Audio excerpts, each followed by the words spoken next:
Today I will show you how to schedule an email in Gmail on Nothing CMF Phone Pro 2. To start, open Gmail and click Compose.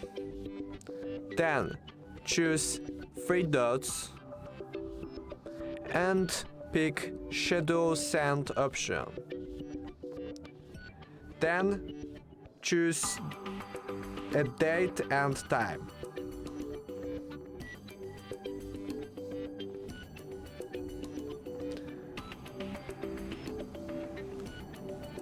That's all.